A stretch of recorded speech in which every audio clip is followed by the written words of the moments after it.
Baru-baru ini muncul isu yang menghebohkan pengusaha kuliner di Banda Aceh.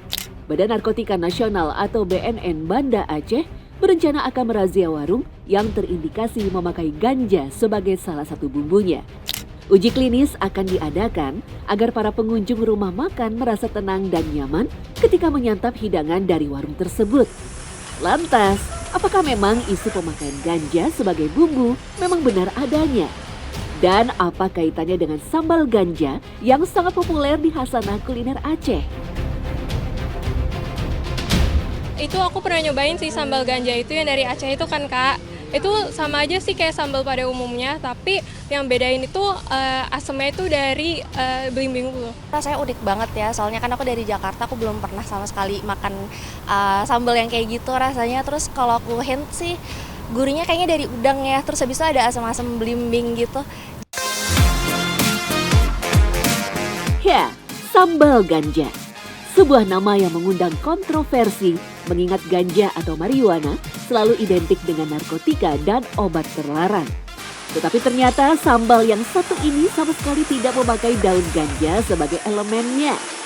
Awalnya dikenal sebagai asam udeng, sambal ganja sendiri sebenarnya terbuat dari udang rebus yang dirajang kecil dan dibumbui dengan bumbu-bumbu bercita rasa asam dan pedas. Biasanya sambal jenis ini disajikan untuk menjadi penyeimbang rasa kuliner Aceh dengan kuah santan dan rasa kari yang pekat. Nah, kalau untuk sambal ganja kita itu sambalnya fresh ya, jadi benar-benar pakai bahan fresh semua, jadi bahan mentah semua. Paling yang cuma dioseng sebentar tuh udangnya untuk supaya hilangin amis dari udangnya doang. Sambal alami lah, tanpa ada dari bahan-bahan yang dimasak gitu. Memiliki cita rasa yang asam, tidak terlalu pedas dan gurih, proses membuat sambal ganja sendiri tidak terlalu rumit. Bahannya cukup sederhana, yakni bawang merah, serai yang diiris, daun jeruk nipis, belimbing wuluh, dan udang. Udang sebagai pemberi rasa gurih hanya disangrai sebentar untuk mengeluarkan kandungan air di dalamnya. Aroma udang yang tergoreng juga akan menambah harum dari sambal nantinya. Selain udang, semua bahan tidak digoreng alias diulek mentah. Belimbing wuluh yang menjadi bahan utama asam sunti Aceh menjadi penyumbang rasa segar dan asam sekaligus menjadi penyeimbang rasa kari yang melekoh alias tebal. Menurut Teguh Fitriansyah, istilah ganja sendiri memang merujuk pada efek ketagihan yang ditimbulkan dari sambal. Setiap suapan seolah terasa kurang dan membuat orang ingin terus menikmatinya. Kalau dari sejarahnya itu kenapa dinamakan sambal ganja, karena orang setelah makan sambal itu jadi nagih gitu. Jadi sebenarnya ya konteksnya bikin nagih, sebenarnya sambal yang bikin nagih. Pemakaian ganja sebagai bumbu memang dulu pernah populer di kawasan Aceh. Selain tumbuh subur di Nanggro Aceh, tanaman yang juga disebut cannabis ini memang pernah dikenal sebagai penyedap rasa alami masakan Aceh, terutama untuk sajian berkuah. Yang menarik dalam sebuah kitab Tajok Mulo, warisan Kesultanan Aceh pada abad ke-18, selain sebagai penyedap rasa, ganja juga berfungsi sebagai pengawet makanan alami.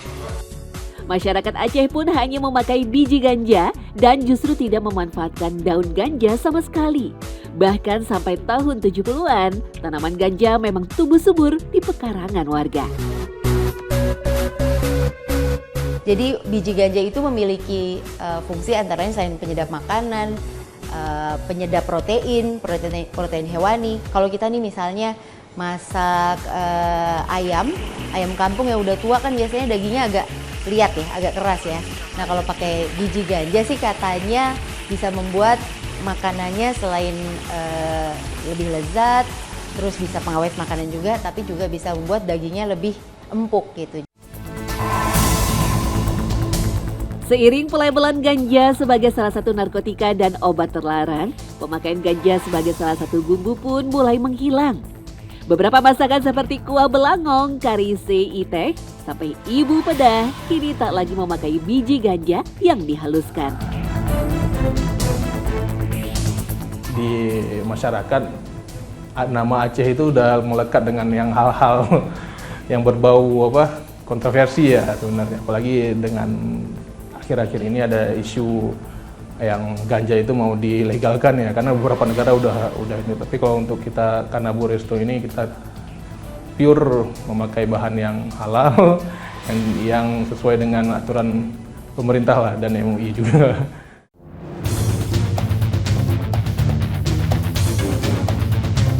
Tak bisa dipungkiri, melawan undang-undang negara tentu resikonya tak main-main. Salah bumbu sedikit, resikonya bisa ditangkap bukan? Tetapi yang satu ini juga tak kalah unik dan menggelitik. Ayam tangkap. Salah satu kuliner kebanggaan masyarakat Aceh yang kini semakin dikenal di tanah air. Ayam tangkap kan dari Aceh juga. Itu tuh juga namanya ayam tangkap tuh karena dia tuh kayaknya kebungkus sama daun-daun. Mungkin kayak gitu ya namanya ayam tangkap. Jadi kayak kita tuh kalau mau makan harus nangkap dulu ayamnya karena dia kan banyak ketutup sama rempah-rempah ya. Disajikan dengan berbagai daun yang digoreng, tampilan sajian yang satu ini memang tak kalah unik dengan namanya. Barisan ayam yang tersembunyi di balik penuhnya daun menjadikan sebutan ayam tangkap sangat pas ditujukan untuk menu ini. Tetapi apa sebenarnya asal-muasal ayam tangkap? Memang tidak ada catatan yang pasti sejak kapan kuliner ini ditemukan. Beberapa versi menyebut ayam tangkap sendiri mulai tenar di tahun 90-an. Tapi versi yang lain, menu ini bahkan sudah tersaji jauh sebelum era modernisasi. Pasalnya, sajian ini konon merujuk pada kebiasaan orang Aceh yang langsung menangkap ayam untuk kemudian dimasak. Inilah yang kemudian membuat menu ini disebut ayam tangkap. Karena untuk memakannya, kita perlu menangkap ayam terlebih dahulu. Jika dilihat dari masanya, kemungkinan ayam tangkap tercipta jauh sebelum lemari pendingin menjadi populer di rumah-rumah. Menangkap ayam untuk dimasak di hari yang sama menjadi satu-satunya pilihan saat itu. Jadi kalau orang ke Aceh tuh, wah ini pasti nyarinya ayam tangkap. Dan orang kita itu, orang Aceh itu ada budaya pemulia jami, artinya memuliakan tamu gitu. Jadi tetap kita hidangkan makanan-makanan yang ada khas-khasnya Aceh gitu. Sementara untuk rasanya, ayam tangkap sendiri dikenal sebagai salah satu sajian paling gurih dengan tekstur daging yang lembut di dalam dan renyah di luarnya. Teguh menyebut kunci dari kelezatannya ayam tangkap sendiri ada pada marinasi yang memakan waktu sampai semalam di rendaman air kelapa dan asam jawa. Selain itu, bahan ayam tangkap yang dulunya memakai ayam kampung kini disiasati dengan ayam pejantan yang masih berusia 4 bulan. Dengan begitu, rasa gurih dan lembut masih menjadi tajuk utama dari ayam tangkap. Baik, kalau rasa dari ayam tangkap itu sendiri, itu ada rasa gurih dan ada wangi-wangian dari daun-daun daun pandan, daun kari. Jadi aromanya tuh khas, jadi aromatik lah dari ayam goreng itu sendiri. Ya, tak bisa dipungkiri bahwa salah satu keunikan paling kentara dari ayam tangkap terletak pada melimpahnya dedaunan goreng. Setidaknya ada 2 jenis daun, yakni kari dan pandan yang digunakan sebagai pelengkap ayam tangkap. Kari atau sering disebut sebagai tumurui ataupun salam koja memberikan sensasi renyah tersendiri dalam sajian ayam tangkap. Karena daun kari merupakan tanaman asli India dan Sri Lanka, beberapa pendapat menyebut bahwa ayam tangkap sendiri banyak terpengaruh dari kawasan Asia Selatan. Setelah ayamnya matang jangan diangkat dulu, kita masukin tuh semua daun-daunnya, digoreng bersama, itu paling cuma makan waktu beberapa detik karena begitu sampai warnanya hijau tua itu artinya udah pahit.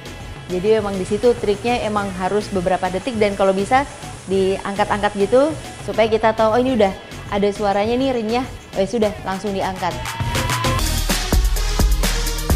Kecanggihan masyarakat Aceh dalam mengolah makanan juga terwujud dalam sajian ayam tangkap. Pasalnya, daun pandan yang seringkali hanya dipakai sebagai penambah aroma, justru dikenal sebagai daun yang dulunya tak bisa dimakan. Tetapi di tangan juru masak handal negeri Serambi Mekah, perpaduan daun kari, pandan, cabai keriting, dan ayam benar-benar bisa membuat lidah merasakan pecah dan sensasi berbeda dalam setiap suapan. Nah, triknya adalah supaya daun pandan ini pleasant untuk dimakan, itu harus dipotong kecil-kecil. Mungkin sekitar 1-2 cm, 2 cm deh gitu. Sehingga ketika masuk ke dalam mulut itu nggak jadi gitu, nggak bikin seret. Dan karena daun pandan ini digorengnya bersamaan dengan daun kari, bersamaan juga dengan ketika ayamnya nyaris matang, jadi memang kuncinya digorengnya hanya sebentar. Terlepas dari kontroversial nama dua sajian ini, semua pasti akan sepakat bahwa kelezatan ayam tangkap dan sambal ganja memang tiada duanya.